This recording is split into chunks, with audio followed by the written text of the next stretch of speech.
Tuh bisa muka pantau gara-gara aya nini geus lah jeung daripada lieur mikiran nini ayeuna nama ieu teh urang ngalanjutkeun video masak anu kamari teh ya dak.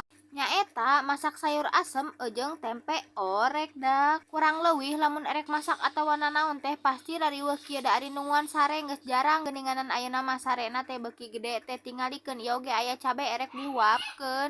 Dimimitian ku ngasupkeun heula minyak, geus panas mah minyakna teh urang asupkeun we gebruskeun si bawangna teh ari tomatna poho tadi teh teu disiksik.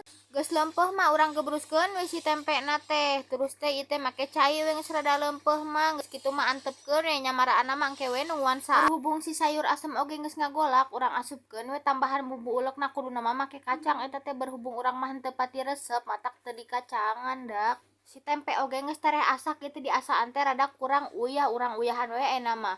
Tong poho oge ieu teh ditamasi bumbu racik sabungkus da ngarah beuki mantap rasana teh.